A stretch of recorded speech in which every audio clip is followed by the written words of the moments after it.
Alright, day number 16, we got 60 cigarettes to go. We're pretty much almost done by now.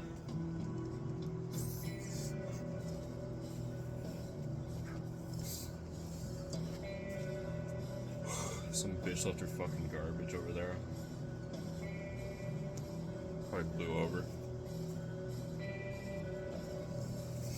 Today's fucking pretty normal. I don't think anything eventful happened today. I didn't go to the gym. I woke up pretty late, so I just went to church and then came home.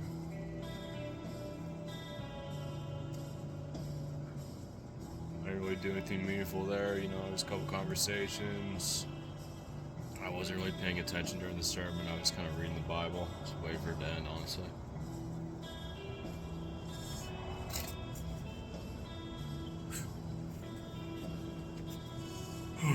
Just not really in the mood anymore, honestly, for anything.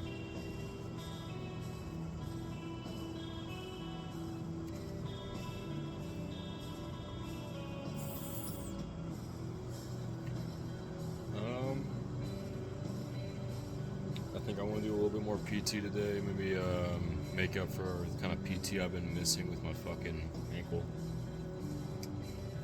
It's actually surprising me a little bit today. It doesn't really hurt as much as it usually does. I'm walking a little bit more. I'm still limping a lot. I'm like walking from church to my car. I had to stop for a bit, you know, just fucking rest it just a sec before I can keep going.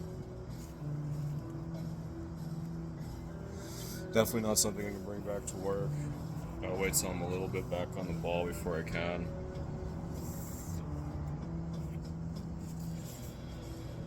I don't think I got a craving today, honestly. I think I woke up, I didn't really think about cigarettes until like, yeah, dude, it's late, you gotta make your video before you go to bed.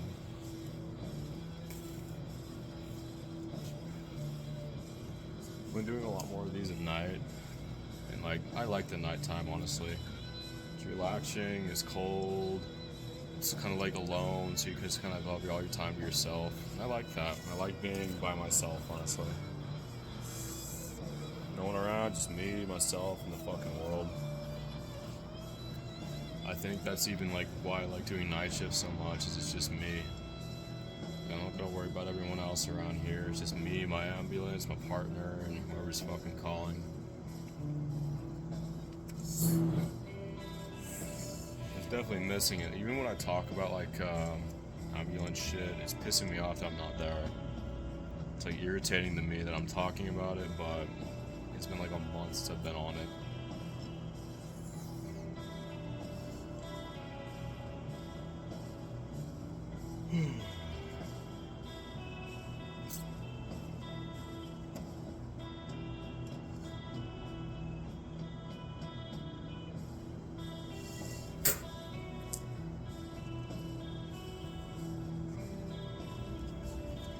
I got home, I ate like a fucking burger or something, I fucking drank some mezcal,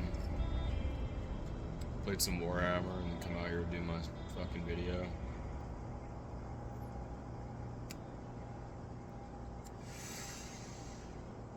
I mean, nicotine plus alcohol, it's pretty nice. I don't mind it, man. It's a pretty nice feeling. Very relaxed, very mellow, hanging out, relaxing. I can see why people use it.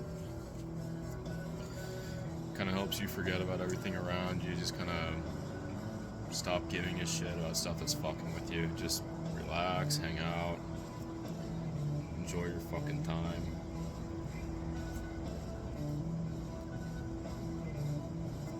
I remember this one guy that calls 911 a lot. He drinks a lot of alcohol to kind of get the pain out of him, because he's originally like an oxy addict, and you know how fucking addicted those are. I think it's one of the biggest reasons we have such a heroin problem and fentanyl problem in this country, is because people start with oxycodone.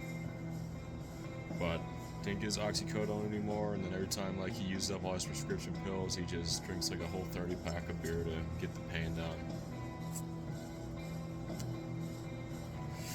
And he's not a jerk. He can be a bit of a jerk at the hospital with his wife, because he gets all pissy waiting for them to discharge him. And like, really it's his wife who calls. His wife doesn't like him being drunk in their house, but he's always drunk in their house, so she always calls. I root for the guy, Like, he's not a nasty fucking asshole. He's kind of a victim of oxycodone and pain pills in this country like everyone else.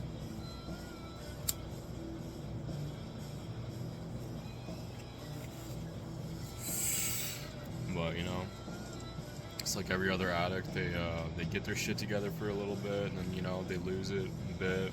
You gotta fucking hype them up to get back on that horse and get back to it.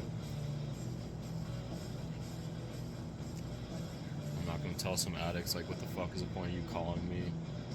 You're doing the same thing over and over. Like, why are you even fucking bothering? Like, I don't know when they're gonna get their shit together. They might never get their shit together, but, fucking hype them up, man. He might surprise you.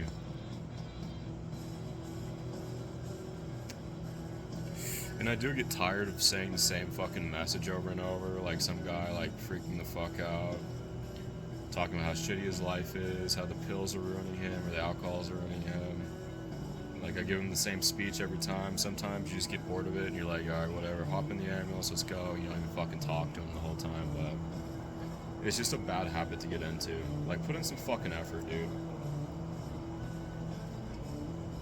Like, you have no idea, even though you've been through this same fucking scenario so many times with so many different people, and some of them just the same people over and over, you don't know which time you're gonna give them that fucking spiel about addiction and they're gonna get their shit together. I'm thinking about all the people that have given up on them already, and now you're just gonna give up on them? What the fuck is the point of you even? Fucking help them out, motherfucker.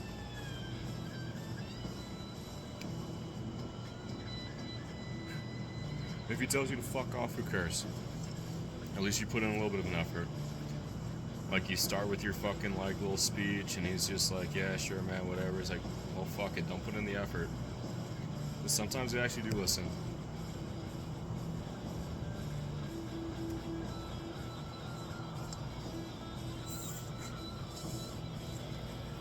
Ugh. Kind of run out of things to talk about. One thing I talk about for fucking hours is just like PTSD moments. I think in my life, I've had about just 2 of those. 2 incidents where I had like a really bad call or a really bad thing that kind of stuck with me for a while and fucked me up. I've seen plenty of people die. I've seen plenty of like fucking gore and rotting bodies, and it's never really gotten to me. Like, I'm not like, I've never been, like, innocent eyes when it comes to gore and fucking death. Either the shit I see on Live Leak when I was a kid, or 4chan, or even when I, like, my grandpa, he got me in his morgue to watch some autopsies because I told him I was interested in medicine, and I didn't feel a thing. Cutting open bodies, seeing a dead body, like fucking with a dead body, taking out the organs. They even took out a brain. And it doesn't bother me. I fucking tell that to normal people, they freak out. They want to get the fuck away from me. Some people in EMS or medicine, they don't really care, or they think it's interesting, whatever. But for me, it was a pretty nice time. It was interesting. It kind of got me more into the medicine kind of field, and it was a good experience for me, I think. I mean, even if some people thought I was a fucking nut job or a psychopath afterwards, but that's why I don't talk about it to so many people that much. I don't want to drink all my mezcal tonight. I want to fucking save it a little bit. Thinking about I had like 2 glasses before this. I think the funniest thing we got was like this dude, like he ate a bunch of stuff at the prison before he died, and he died of pneumonia. And when we cut him open, like his stomach, like his actual stomach here, like it had something peeking out like that, like when you fucking like got fabric. And so it's like, what the fuck is that? Can't wait to cut that stomach open and find out. And we did. It was a fucking spoon. This motherfucker swallowed a whole fucking plastic spoon, and then a bunch of rolled up pieces of a shoe. He rolled them up fuckers up and swallowed them. And here I am, like fucking shadowing the doctor. I grab all those pieces. I want to fucking put them together. How much of a shoe do we got here, boys? Did he eat the whole shoe? Did some of it pass through? How much of a shoe is here? I fucking put it together. We had like maybe 1.5 pieces of shoe. And like the spoon. It was interesting because he had a hole in his esophagus going down right about here, exactly where his lungs are. So that's probably where the infection happened, because he had a hole in his esophagus leading to an infection in his lungs. My first body, that dude was fucking rotting.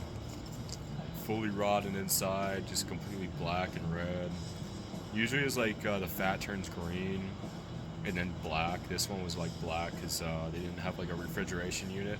That fucking smell hits you like a fucking punch to the face. Like it hits you, it fucking knocks you back. You learn pretty quick to start breathing through your fucking mouth. But yeah, I didn't really feel anything.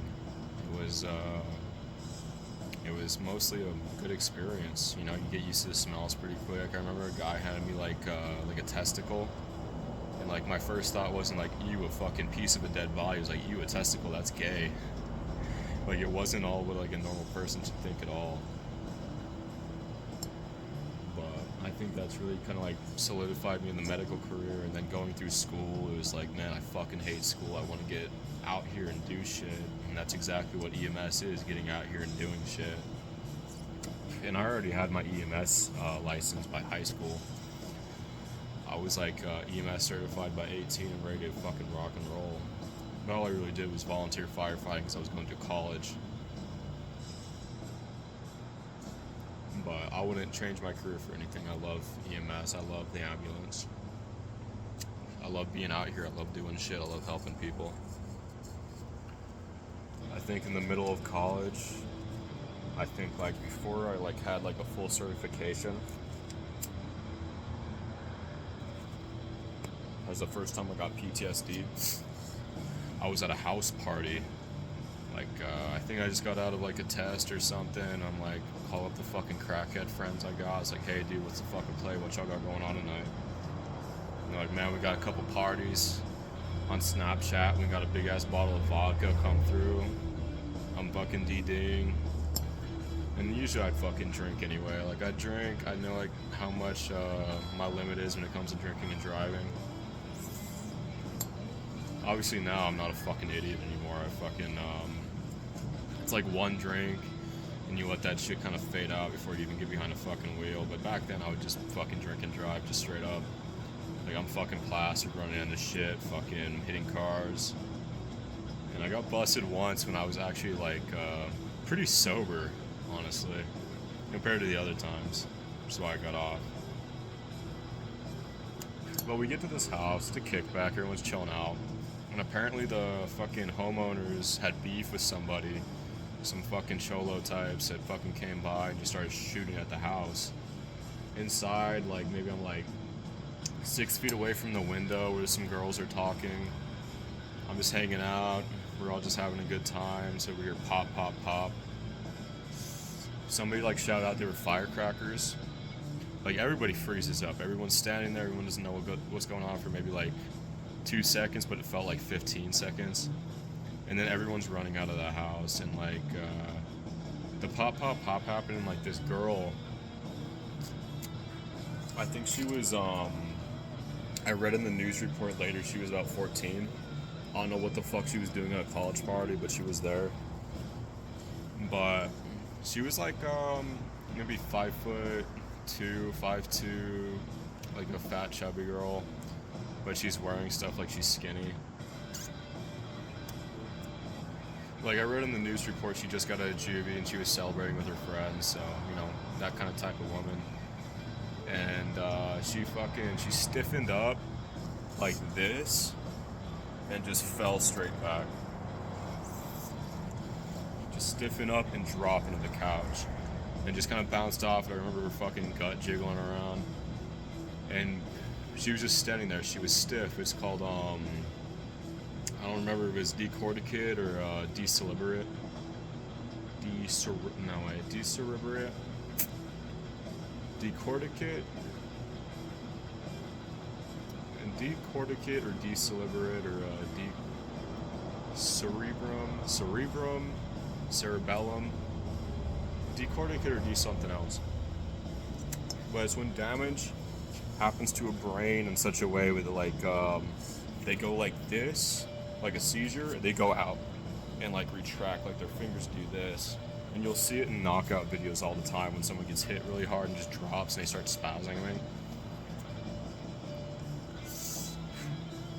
But she drops, she's just sitting there, her friends are screaming, crying, and everyone runs out of the house, including me, because no one wants to get shot. I think in the moment I was looking around for like who was shooting, like if someone was shooting inside the party, like there's no one there with a gun, but even then, like everyone starts running out because no one wants to get shot. And we were going outside in like the backyard and going around the front of the house, and like I see in the open door, it was like on the side of the house, like the right side of the house, we go around here, and I see Ed, like her friends are there with that girl and trying to wake her up even though she's dead. And like something jumped into me. I immediately ran towards her. Started like telling people what to do and shit. And it's like, call 911. Let me get to her. Stuff like that. Call 911. Just the stuff I was trained to do at the time. And like I get to her. There's no pulse. And by that time I was pretty. I was young and I was small. I was maybe like 135 soaking wet. I was a very like weak guy. I think maybe this is one of the reasons I started working out so hard, is because of how much it pissed me off that I was supposed to be an EMT and help people, but I wasn't strong enough to lift a person or help a person. But I'm getting her pulse. She's not breathing. She doesn't have a heartbeat at all. And I'm thinking, okay, we gotta go to CPR now. I'm trying to pick her up off that couch. I've got her head in my right hand, and like underneath her shoulders. I can't move her because she's too heavy. She had too many burgers. And like her friends are screaming, and I'm asking them to help me. And it was weird because like, even though they're screaming and crying and freaking out, like I had like this annoyance in me.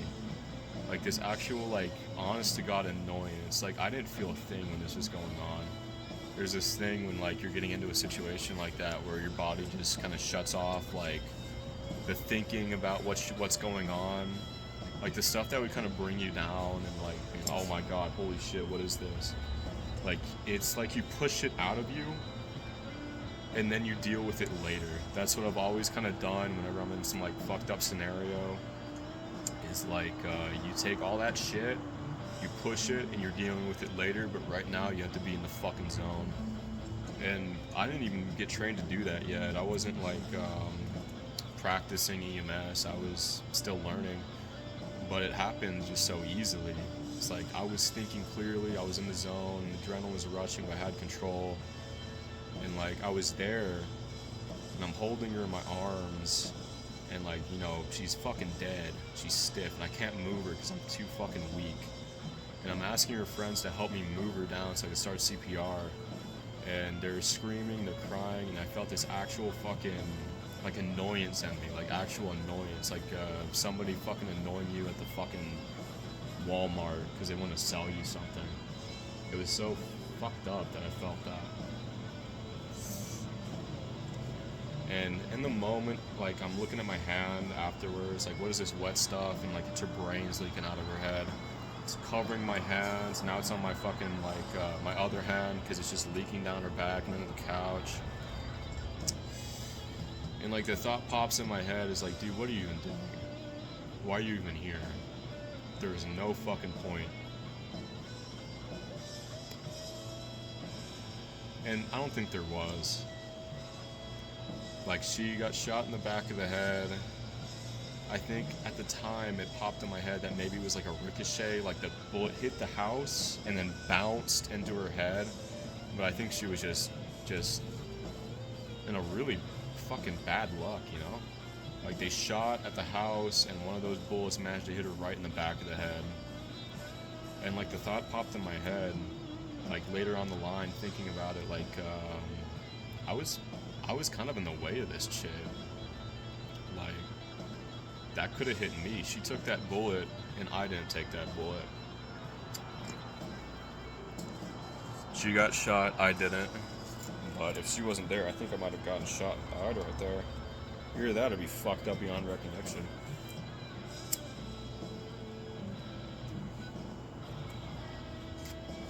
I feel like I remembered her name after the news report for a long time, but I've forgotten it now. I could probably look it up and find out.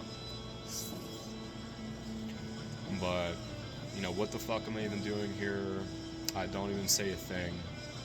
I don't talk to the people there crying over their dead friend.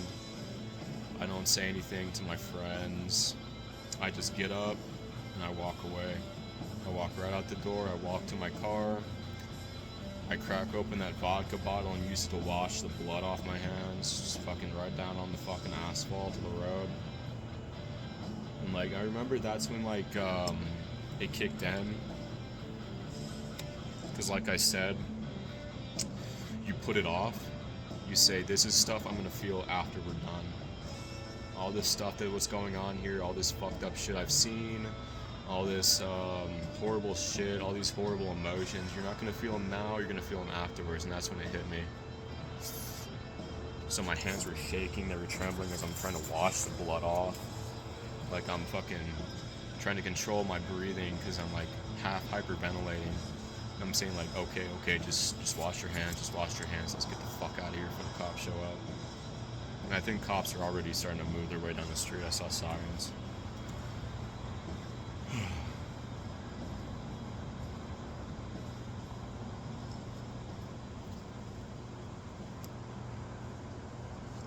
I think about it sometimes, and I think all the people I've done CPR on now, which I thought, you know, they don't have a chance, what the fuck is the point, but you do it.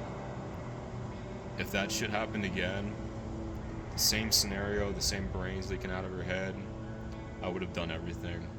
I would have given her mouth to mouth even if I got AIDS doing it. I would have done CPR, I seen the fucking blood coming out of her fucking mouth and the back of her head, I would have done it. Just to give her that one small, tiny, itty-bitty chance that she might have had to live. I remember looking in the news report, they actually did go to the hospital. So the firefighters or EMTs that I'm working for now, they came in there, they saw her, and decided to do CPR. I think they just did it because she was very young, and usually when it's a young woman or a young man, they're not very old, you usually just say, yeah man, I know there's not much of a chance for her, but we're just gonna do it anyway. We're gonna fucking pull out all the stops, we're gonna do everything we can to make her live. Even if you have just no hope in your heart that she's gonna die, or I mean no hope that heart that she's gonna live, you fucking do it anyway. And trauma CPR, you always go to the hospital. So I'm sure they got her there. They're like, all right, she's shot in the head. We're gonna do CPR. We're gonna take her to the hospital, and they're gonna fucking declare her dead there, or she might live. And they took her. But I wasn't there, and it pissed me off. Thinking of all the things I could have done, like being less of a pussy, working out a little more so I could have picked her up, and just doing CPR anyway. Even though, like, even now I think, no, there's no point. She would have been dead. But even still, if the thing happened again, I would have done CPR no matter what. I would have given her mouth to mouth and gotten fucking AIDS doing it. I wouldn't give a shit.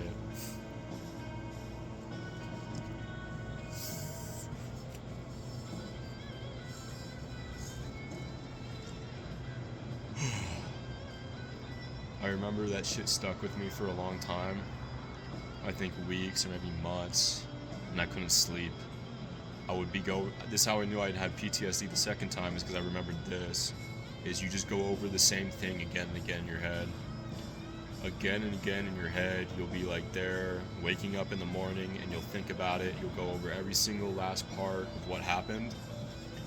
Like, here I was, this is what happened, this is what happened, this is what I did, this is what happened afterwards. You go over it, every single part of what happened, you go over it again and again and again. Once you're done going over it, you go over it again and again. It's not something you could help.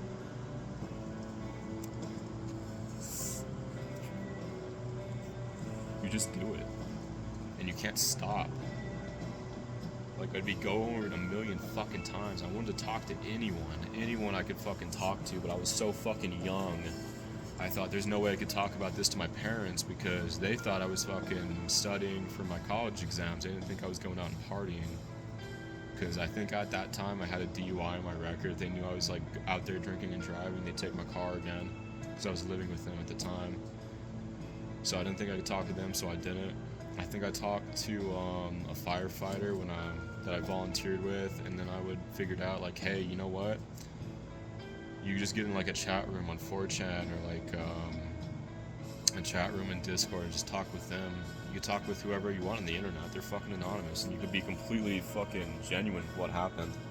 You don't need to lie about anything to protect yourself. You can say everything.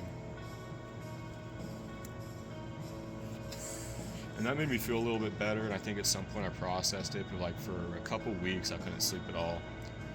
I'd be in my bed, I would just stare at the ceiling, and I'd just be going over it in my head again and again and again.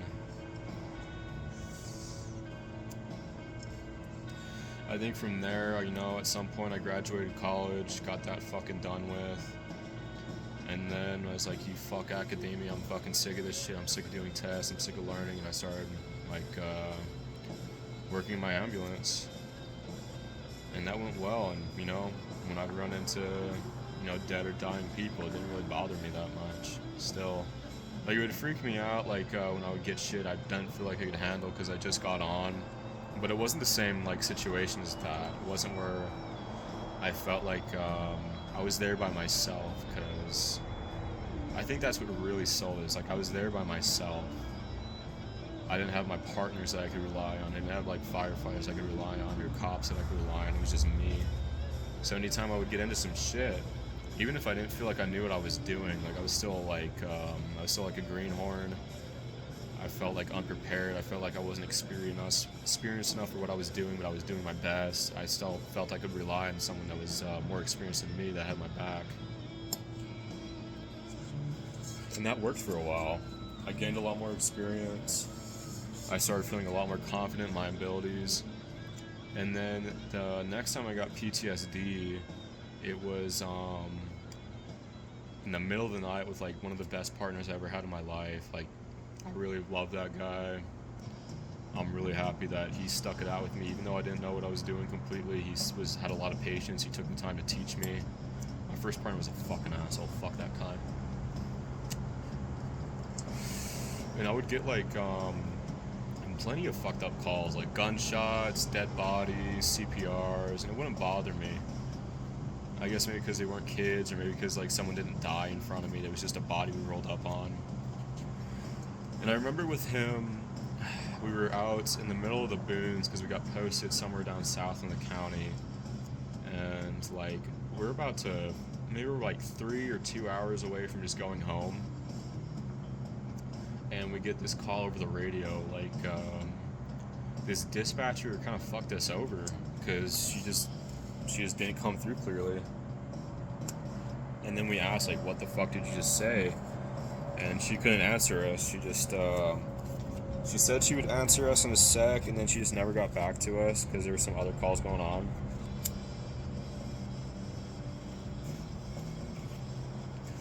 But all we got was like something about CPR, and we got an address. And at the time we didn't have CAD because our CAD is down. It still is down. We don't have a CAD still. We just work completely off the radios, and then what we do is we use our laptops, which we do our reports on. And the trick we learned how to do is if we log in to do our report while the call's still going, you could look up the address of the call, and then like the call description, not like a full description, but just like the title. So like breathing problems, or chest pain, gunshot, CPR, etc. And so I look it up, I confirm the address, we're hauling ass, and it says infant CPR, and we're like, fuck.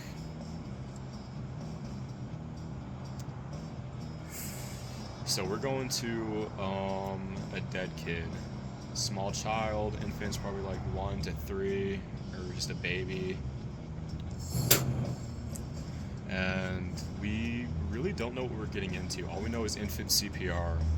And like I call up my supervisor because we're both EMTIs, which means like we're not paramedics, we're like half paramedics, but we run trucks because there's a shortage of paramedics here in this county. So it's me and him, we're both EMTIs. We know how to handle our shit, but we can't give like heart meds, we can't intubate, we can't like do pacer rhythms, we can't fuck around with the AED. The AED's gotta be automatic, we can't diagnose rhythms, even though we just know kind of basically what rhythms look like.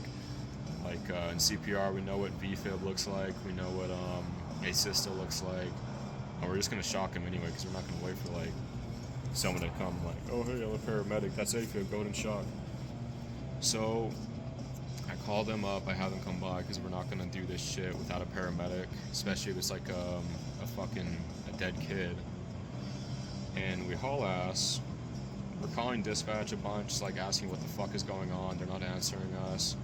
We roll up. PD gets called to all CPRs, and we have a PD officer outside. He runs out to us as we're getting out the truck. We're getting all our equipment, we're rolling in. In this moment, my mindset was, if you do anything right in your entire fucking life, you're doing everything right for this kid. Like, you're gonna be the most perfect EMT you will ever be in your fucking life today. You're gonna know your shit, you're gonna do it right, you're not gonna flinch, you're not gonna fucking panic, you're gonna be a smooth fucking operator. No mistakes, motherfucker, get it done. And so we're rolling in, cop rolls up to talk to us, he's like, okay, here's the deal. She gave birth prematurely, baby's about 3 or 4 months premature, baby's not breathing, there is no pulse, he is fucking ice cold, and we're like, okay, let's get in there. We grabbed the bag, we couldn't fit the gurney through the door, so just fucking leave it. And we roll the fuck in, and like, all over the floor, there was just blood. Like, all over this fucking living room floor that we're going into, there's just massive blood stain all over the fucking ground, like this fucking wiping trail to the bathroom. And in there we see her, like this young mother. She's Hispanic.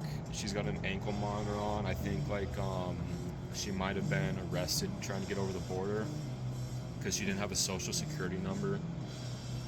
She's wearing like Walmart PJs, like these fuzzy peak pajamas, and like they're down around her ankles and just completely soaked, just soaked in blood. Like they're dripping wet with fucking blood. And she's just kind of scrooched over in the bathroom, like holding her baby between her legs, like the fucking umbilical cord is still coming out of her vagina with the baby there, and like both her and the baby are covered in blood. The baby's not crying, he's not moving, he's limp, his arms are just kind of dangling by his side. He was premature, but he was very developed. Like, he had a face, fucking arms, body. His ribs were kind of peeking out. He was still pink because it hasn't developed like skin yet. But I think maybe, I remember when I had him in my arms, he was about my palm. His head was about here and his toes were down to here in terms of size. So she's crying and she's screaming. Like, obviously she's pale because she lost so much blood. It's like literally fucking everywhere in the fucking house. It's just soaked all over her. And like, I throw my equipment down and I'm going to see the baby. Like, the first moment, I remember going in there like, this is it. This is the fucking call. If you do one call right in your entire life, this is fucking it. And I think when it comes to EMTs, we probably only get like 5 or 6 calls in our entire life where these are the calls that make up who you are.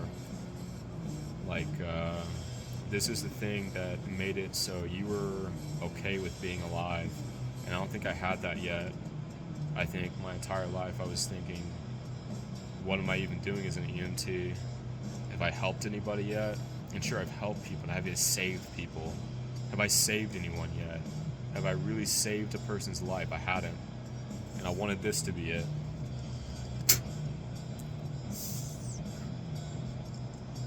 So I get up to her, and it was kind of like whiplash. Like, I'm rolling in, it's fucking like revving an engine, and suddenly you have to hit the brakes because I'm seeing this baby, and I'm thinking, my first thought is like, there's no shot, man. There's nothing that can be done. but I'm not gonna fucking do CPR on this kid without seeing a reason to do it. I'm not gonna diagnose this kid with death if there's not a reason for it to do it. I check out this baby, and mother's still holding him. I'm feeling him. He's fucking ice cold, just completely fucking ice cold. There's no hint of a pulse. There's no fucking muscle grimace at all.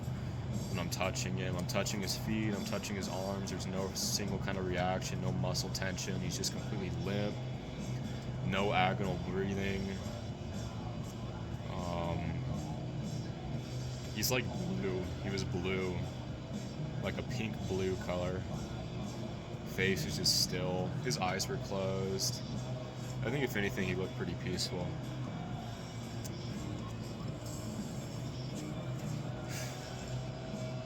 And my thoughts are just, is there anything I can do? And there's just not. Like, am I gonna do CPR on this tiny premature baby? What the fuck would be the point of that? That would just be fucking, it would be just mutilating a corpse at that point. CPR is fucking brutal, man.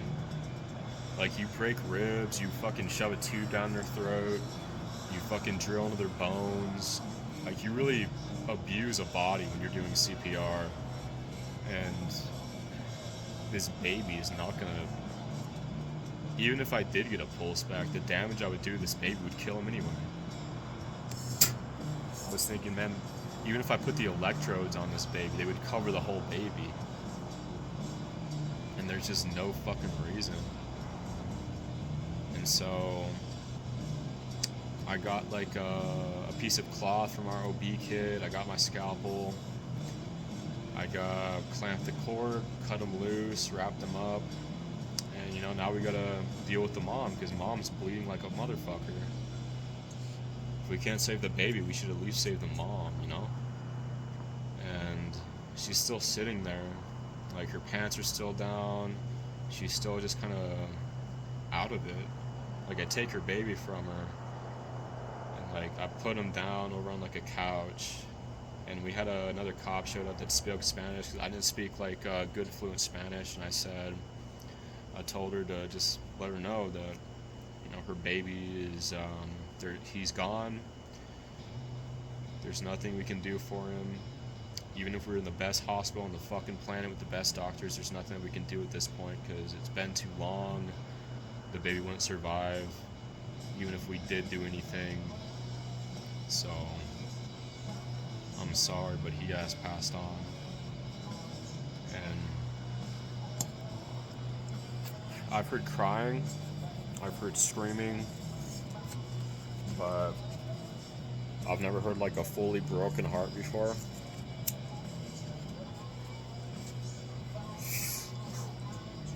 And it sounds fucking gay to say it like that. Like, what does a broken heart sound like? It's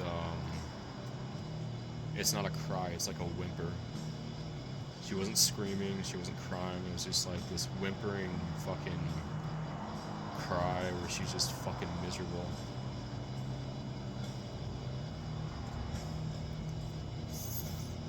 I've heard plenty of people scream and cry, but it wasn't like that. It was just so fucking sad and depressing. Because it was like just misery at its fucking peak. It wasn't like a normal cry where someone's like bawling or emotional. It was just a defeated, depressing whimper.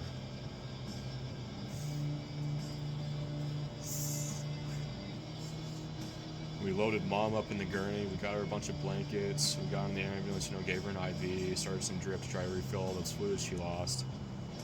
Obviously we gotta deliver the placenta now. We gotta take the baby with us to the hospital. Remember, I had him in my arms, and I think for weeks after that I could still feel him in my arm. Sometimes I would think about it, like my body would just kind of take the pose of like holding a baby.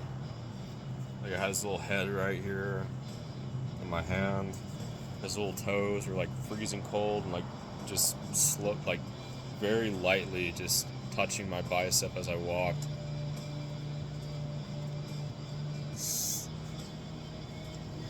They're so fucking cold, you know? And I remember thinking, like, this is the first baby I've ever held in my life. And it was. I've never held a baby before that, not a living baby. The first baby I ever held in my life was a dead baby that we couldn't do anything for. I think that kind of, man, what? It was a fucking week before Christmas too. Yeah, holy shit. Like, talk about fucked up calls. A week before Christmas, you hold a dead fucking baby in your arms.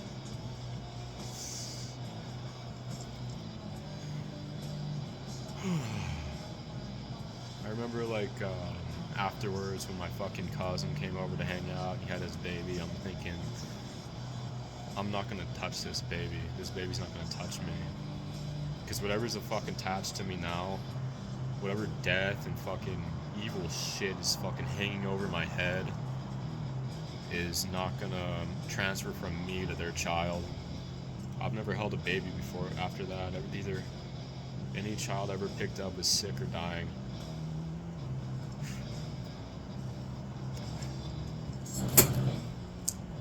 First baby I ever held,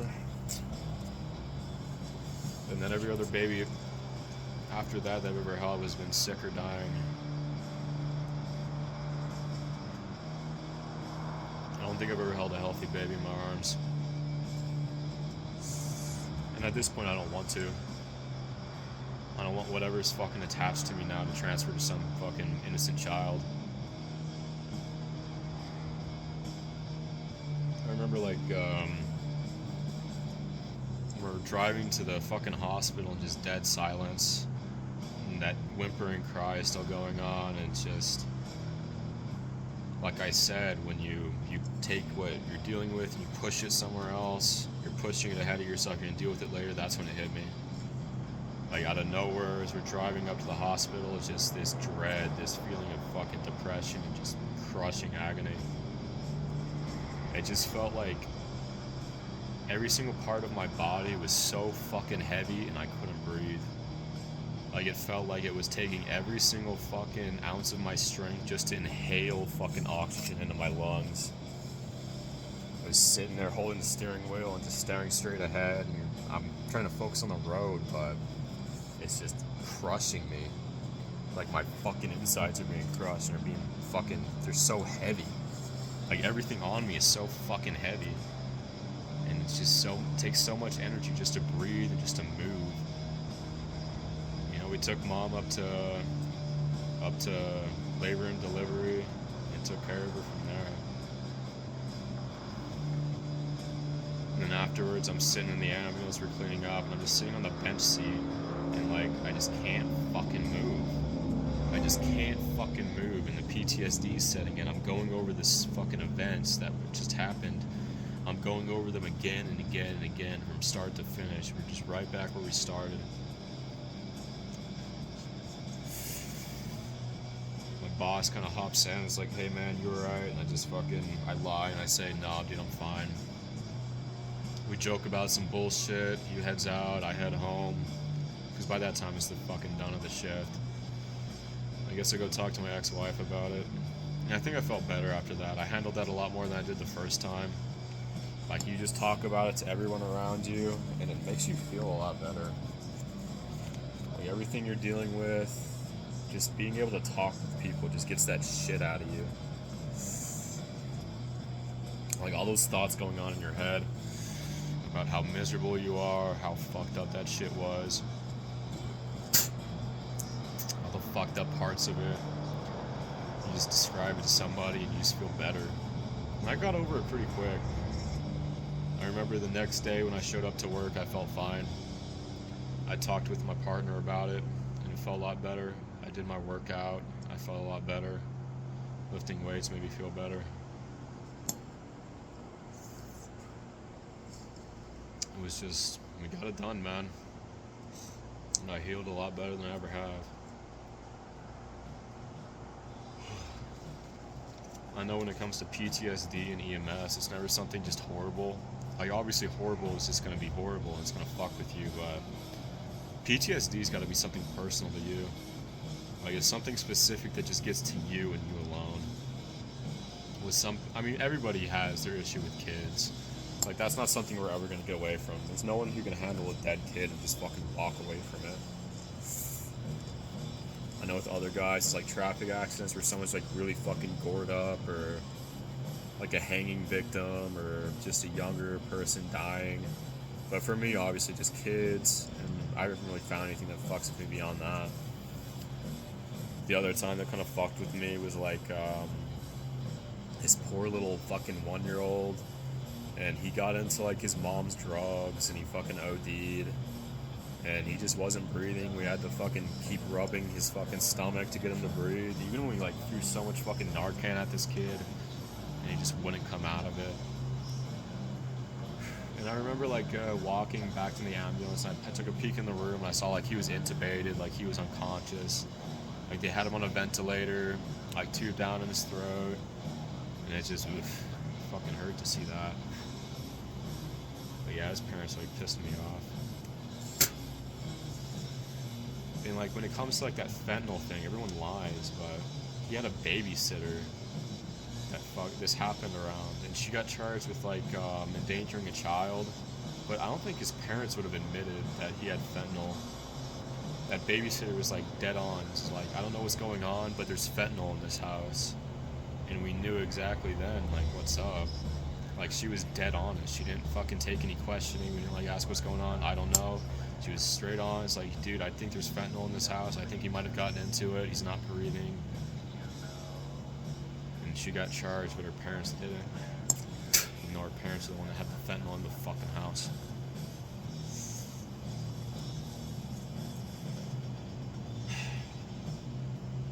I remember, like, afterwards, I was just doing up my report, and I had to take a moment just pray. Say, please, God, be with that kid, be with that child, let him get through this. He's got a lot of fucking pain and suffering ahead of him, but please fucking take his hand and walk with him. Just be with him.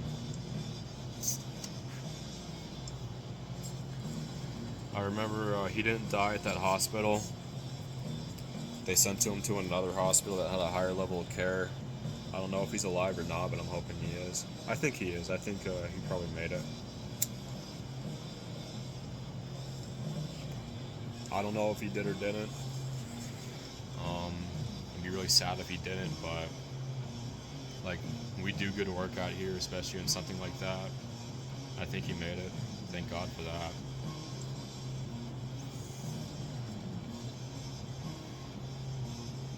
I've definitely seen a lot more fucked up shit than that. Stuff where like people are like open dead bodies, or like their face is just fucking twisted in agony, or like they're screaming and they're crying, all their friends are crying, but it never really got to me until like kids do. I remember this one, it's like, I remember when I saw that baby, I was actually feeling like relief, because before that I've seen a lot of fucked up shit. I didn't feel anything about it, like literally nothing in my body. Like, we would go through something like that, and I'd be like, oh man, I wonder what's for lunch after this. And I was starting to worry that, like, maybe there's something wrong with me that can't be fixed. Like, something got fucked up, and now I'm just this unfeeling fucking scumbag. And so the fact that I felt something during that made me feel a little bit better, that, like, I'm still a human being.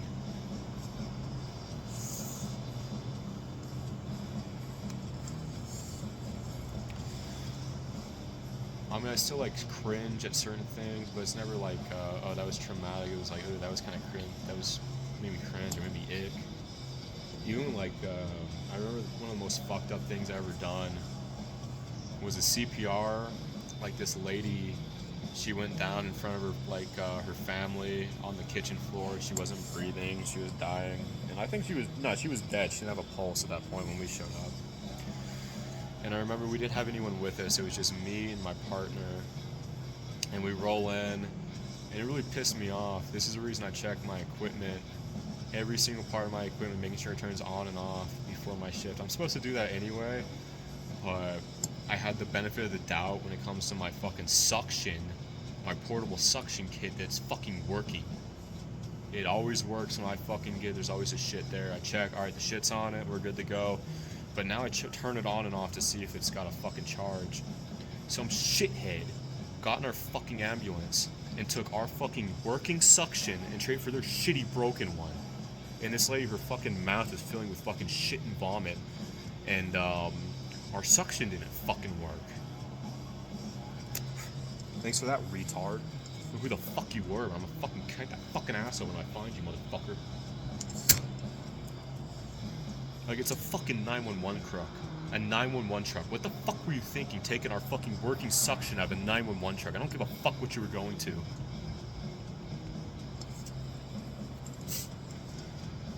But she's there on the kitchen floor, her fucking daughter's screaming, her husband is standing there just kind of staring straight ahead, fucking traumatized.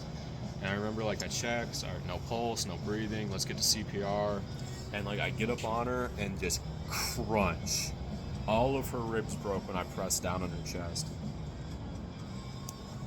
And that's not rare. Anytime you do CPR, you break ribs, usually at the end of it, especially with old people with arthritis or osteoporosis, you're breaking all the ribs, and they just have this jelly, it feels like jelly chest, like a fucking chest full of jelly. Like, it doesn't feel like any rigidity, it's just like floppy and fucking jello. But I broke all of her ribs in the first fucking go. I felt it, I heard it, and our daughter heard it, and like the fucking scream that came out of her fucking mouth. It was definitely like one of those really extreme ones. Like, it was, she said like, oh God, no, please stop. And like this fucking shrieking, horrified voice.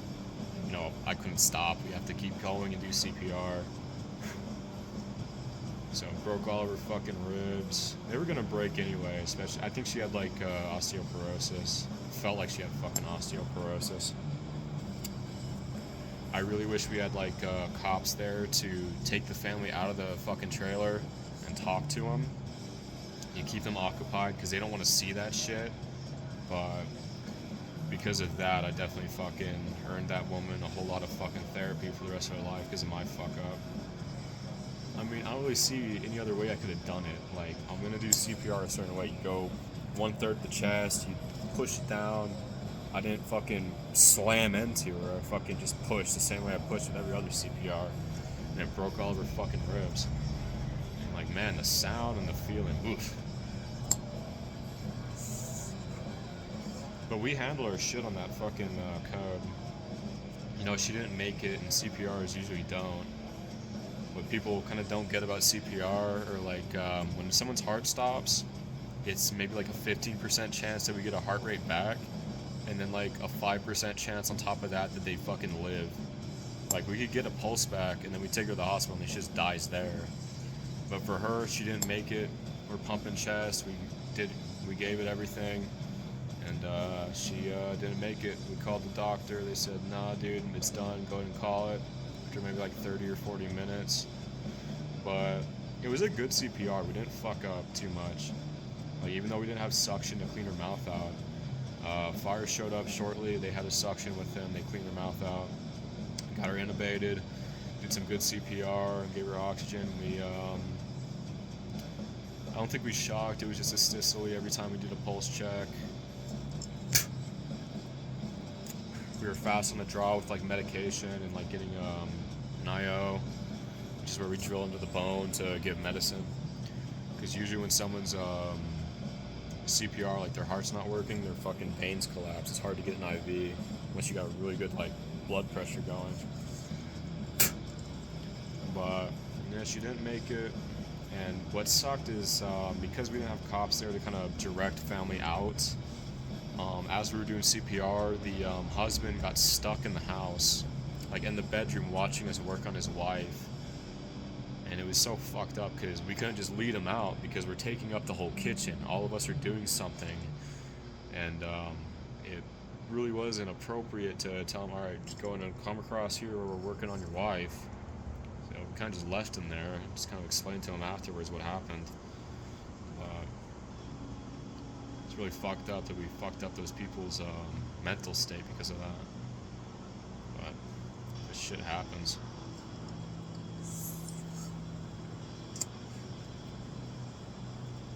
Obviously, I wish like every CPR could be perfect and shit like that doesn't happen, but that's just not life. Shit happens, people get hurt, people get fucking traumatized by shit they see.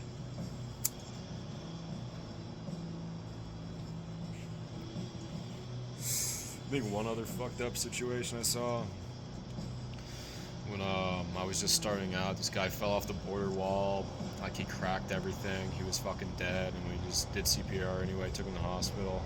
I remember like his eyes were bulging out of his skull, and like his face was like super puffed up and bloody. And like it's gruesome to see, but it doesn't really fuck with you that much. And then this other time, it was like a dead body. He died in the night. He suffocated in his own vomit. Like he was laying on his back. He fucking threw up and like he choked on it. I remember like there was blood and vomit all over his face and chest, and like his eyes were completely black. I don't know why. I think maybe it was a bunch of blood in his eyes that just like fucking coagulated, but his eyes were completely black red, and it was pretty fucking gruesome to see. This other guy, he got hit on the highway over there. He got put into a couple pieces, and like his fucking limbs were all twisted up. Never really bothered me, those things. Like it's fucked up to see, it's gruesome, and you take a mental photograph, but you don't go over like the situation ever again, like PTSD does to you. Like I said, it's gotta be something specific to you.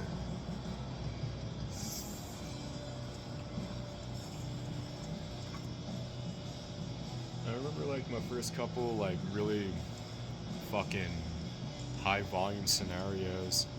They never really got to me, you know. But I definitely didn't have like control over my my adrenaline. That's kind of what you learn how to control when you get into situations like that. You learn how to control your temperament, your adrenaline, and like your worry. Like in any situation, no matter what, you gotta put on a serious face, but you can't be too fucking tense. You gotta have some fucking play into it, or else your hands, like your adrenaline gets to your hands, it starts shaking, your voice starts quivering, you start yelling at people because you're getting too stressed out. You have to learn how to keep your cool. And like that's just something that you learn, really. That's really all it is. You just learn how to fucking control yourself.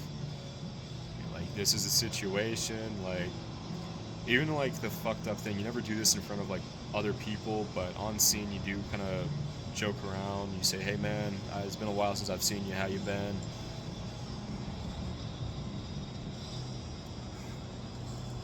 Like never fucking joking about like the dead body or anything. You just have a fucking lighthearted attitude, and that kind of brings other people down, and you work better that way. It doesn't mean you're joking around like a fucking asshole. It's like you just don't get too worked up. You don't have like this massive, like very overly professional attitude where like we can't fucking talk to each other, because it just gets everyone tense. Like you have to work, you got to play into it. And it just kind of loosens everyone up, and everyone can do their job a little bit better. You just don't take things too seriously. Even if like someone's fucking bloody corpse is right there, or there's blood everywhere, or someone's fucking dying, you just relax a little bit. I think my steadying ritual has always been, like even if like some shit's going on, I feel like my adrenaline creeping up. Like I do this thing where I just kind of imagine like this is my shitty 9-to-5 job and I hate it, even though I love it. It's like, this is my shitty 9-to-5 job, and I imagine like, oh man, this is just like me like at the office, like clacking on a keyboard, and I want to fucking kill myself with ciggy smoking out of my mouth. And it brings me down. It's like, whatever, this is my fucking day-to-day, basically. Even though it's not, like, not everybody gets split open on the highway. Not everyone gets shot. Not everyone gets fucking stabbed. It doesn't happen every night, but you treat it like it is, and then like, you don't really feel that much when you're in a bad situation. I remember one of my first gunshots, I learned a lot from the paramedic I was riding with. He was like, he was fucking shooting jokes with the guy. Like, he's got blood coming out of his head, and like, he's worried, and he's like, hey man, can I tell you a joke? And like, he said something funny. He's like, man, I'm not gonna get fresh with you, I'm gonna look underneath your thigh, cause like, you got shot there, I want to find the exit wound, I'm not trying to get fresh with you, the only dick I'm trying to hold is my own. Like, you see that with a lot of the experienced people. Like, if they can hold on to that humor, like that fucking lighthearted attitude, they get by. Other people, they get very jaded, very fucking angry, very bitter. And that kind of, it sucks because then they're very bitter around their patients. And then, like, their patients get freaked out because they have no one kind of cooling them down. Like, their people they're working with get kind of worked up because they're getting too tense. I remember this one kid, he got shot. And he was like freaking out. I was like, hey man, why are you freaking out? You should freak out if you see us freak out, man. I think you're good. Because he got shot in the kneecap, and I hurt like a bitch. We were about to give him pain meds. But he was like screaming like he was dying. And I remember like he was talking shit about my driving.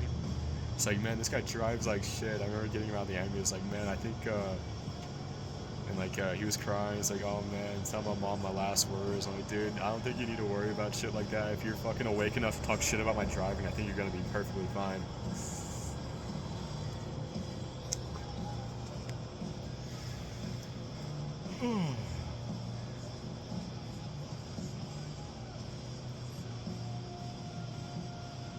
I kind of wonder when my next fucked up call is gonna be, because obviously there's like a timer. I'm not seeing my fucking business right now because I'm fucking busted, but at some point I'm gonna run into some fucked up shit.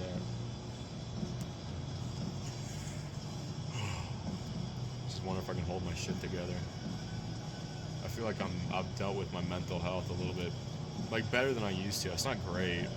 Like, I still like have problems like sometimes where I fucking burn out and I fucking start drinking a lot, or I do something crazy like drive out in the desert and just walk into the fucking in the desert just to see the stars, fucking jack off in the middle of the fucking woods. Fucking, it's like, I got a pocket knife on me, I don't care, I don't give a shit if I run into a fucking cougar or something.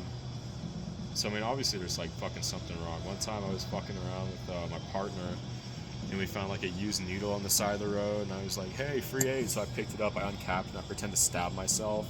I got maybe like a fucking centimeter away from my skin when I fucking jabbed.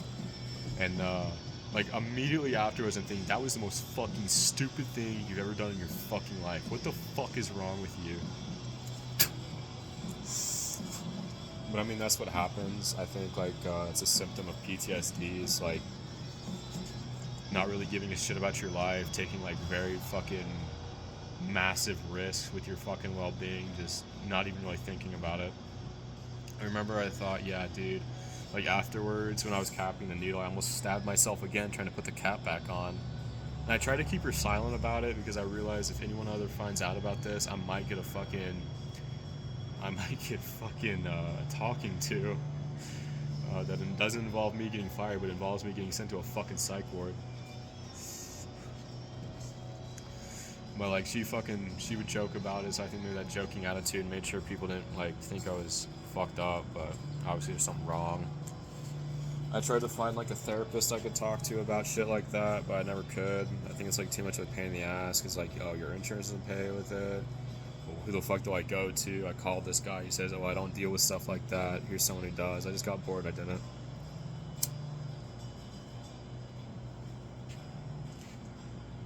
I could have gone to therapy, but I didn't. I don't know. It is what it is. I probably should. I mean, I know there's this lady that works with EMT specifically. I got her number. I lost her number. Like, people would be like, yeah, you should go to Robin if you're dealing with anything.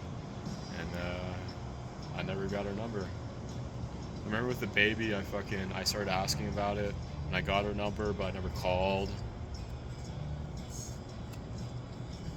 I think maybe there's something fucked up in my head where I want to suffer. I want to fuck up my life. I feel like I should fuck myself up and be a fucking miserable sack of shit. I mean, either way, like, I do take care of myself.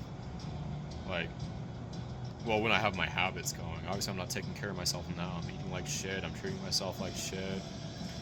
But when I've got good habits, like I'm going to work every day, I'm going to church on the days it's open. Like, I have like habits. Like, I wake up, I read my Bible, I pray, I eat good food, I go to the gym, I go to work, I come home, I sleep. But now that my schedule's all off, I'm just off. I kind of depend on my schedule. I depend on waking up and having something to do. And now that I don't, it's fucking with me. So I guess I got my shit together when I'm fucking like a functioning member of society, but in the middle of some shit, I shut down, I guess. I really should fix that. Get my shit together. My fucking batteries died. Let's finish this bitch off. How many cigarettes? 1, 2, 3, 4, 5, 6, 7. This is number 8.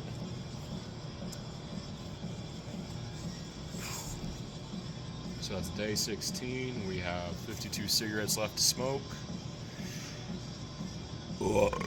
Bless.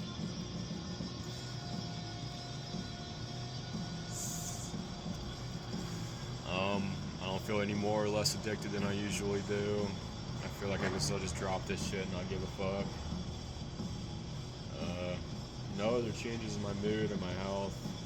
I think maybe tomorrow I'll like check my pulse rate and see if it's still at the norm. I really don't have any way to check my blood pressure. I thought I'd be back to work by now. I could check it then. Light a bitch.